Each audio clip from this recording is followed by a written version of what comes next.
Bismillahirrahmanirrahim. Assalamualaikum warahmatullahi wabarakatuh. Bagaimana kabar kalian hari ini, anak solih dan solihah?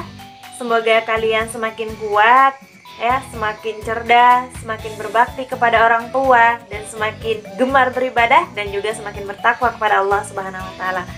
Amin, amin ya Rabbal Alamin. Anak-anak Ustazah, hari ini kita akan belajar mata pelajaran akidah akhlak bersama dengan Ustazah Rusmi. Nah, sebelum kita memulai pembelajaran, seperti biasa, marilah kita membaca doa terlebih dahulu. Berdoa dimulai. Bismillahirrahmanirrahim. Raditu billahi rabba wa bil islami dina wa bi Muhammadin nabiyya wa rasula Rabbi zidni ilma warzuqni fahma walhamdulillahi rabbil alamin.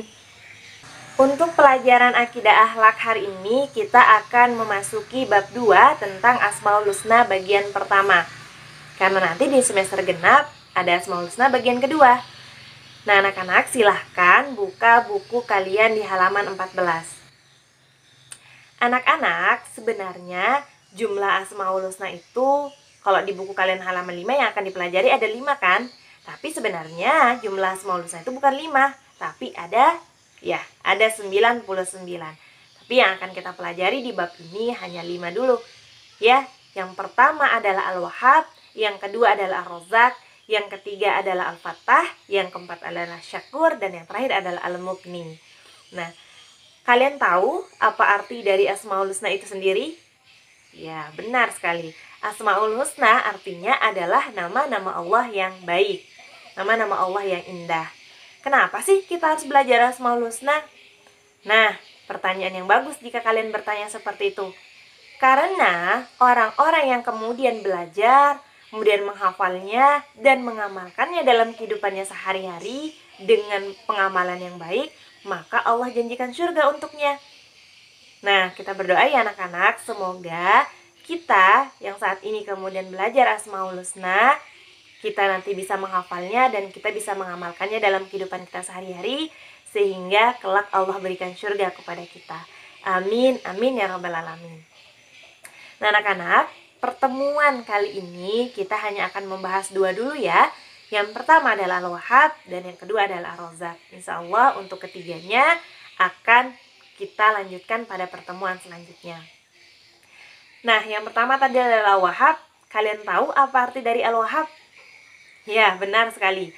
Al-Wahhab artinya adalah yang maha pemberi.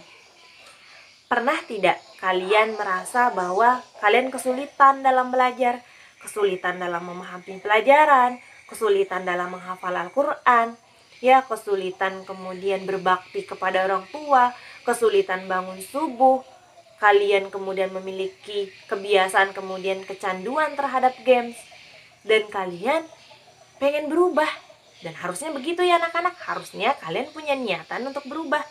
Karena muslim yang baik, dia itu tidak selalu atau tidak pingin atau tidak mau berada dalam keburukan terus-menerus. Harus kemudian ada niatan, ada motivasi untuk kemudian memperbaiki diri, berubah menjadi lebih baik.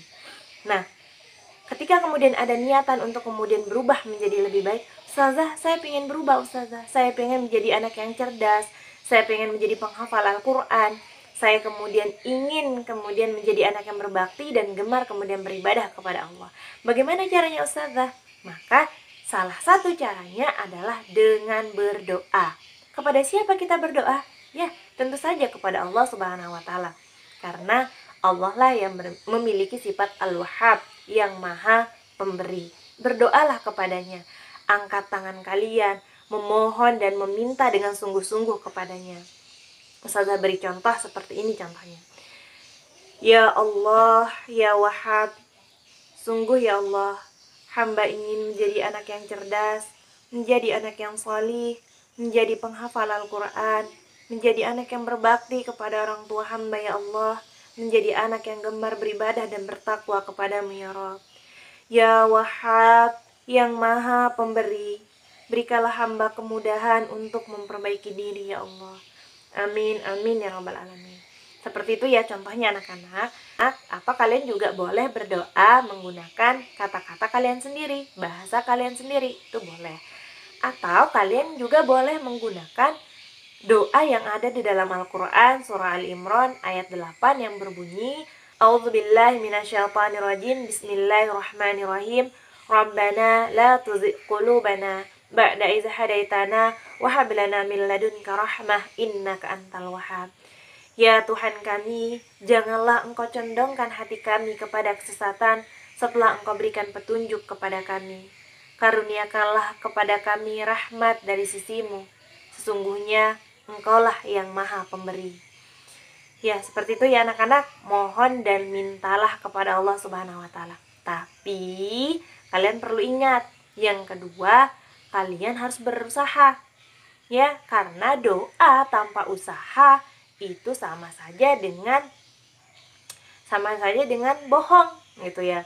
Nggak mungkin kalau kemudian kita hanya berdoa saja tanpa usaha. Kalau kalian ingin berhasil, maka kalian juga harus berusaha.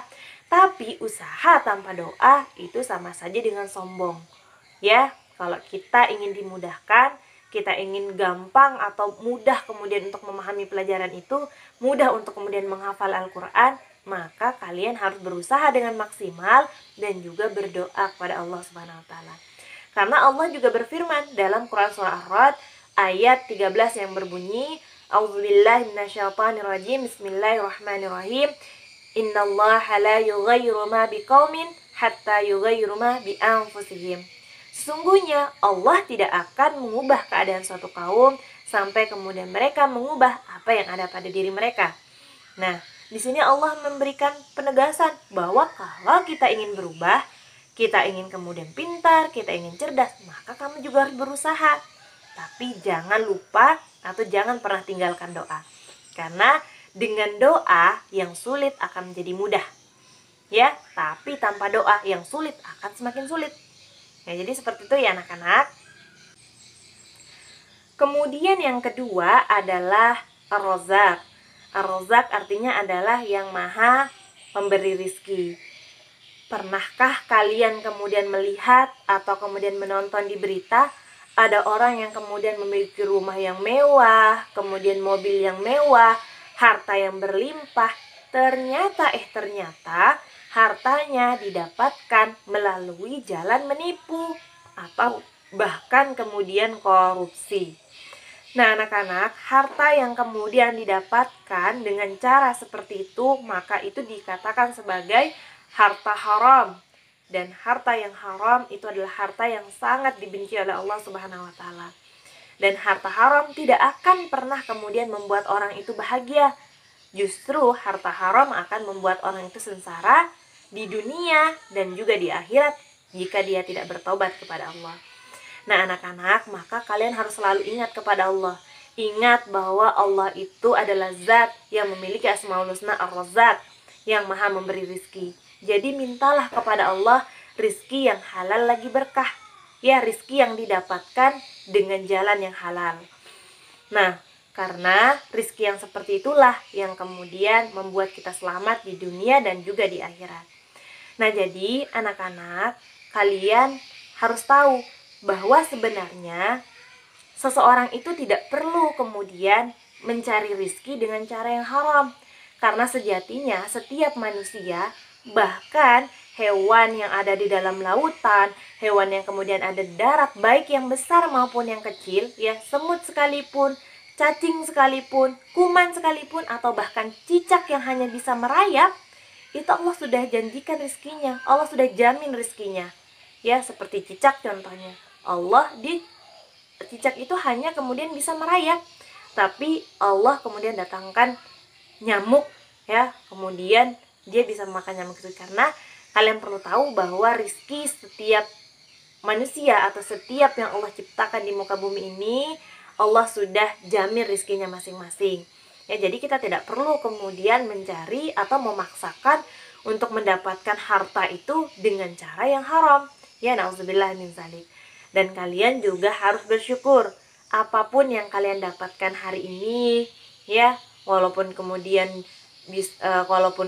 cuman sedikit, misalnya diberi uang sangu cuman sedikit, ya makannya kemudian hanya menggunakan tempe, maka kalian harus bersyukur. Karena apa yang kalian makan, apa yang kalian gunakan, orang tua kalian mengusahakannya dengan pekerjaan yang halal. Kalian harus bersyukur ya anak-anak. Baiklah anak-anak, itulah tadi pembahasan kita terkait dengan Asmaul Husna, Al-Wahhab dan Ar-Razzaq.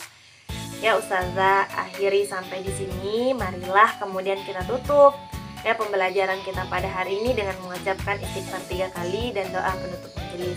Astaghfirullahaladzim, astaghfirullahaladzim, astaghfirullahaladzim. Subhanaka Allahumma wa bihamdika asyhadu an la ilaha illa anta astaghfiruka wa atubu ilaik. Walhamdulillahirabbil alamin. Ya Ustazah, mohon maaf jika terdapat kesalahan dalam penyampaian Ustazah. Sampai jumpa pada video selanjutnya. Ustazah akhiri. Assalamualaikum warahmatullahi wabarakatuh.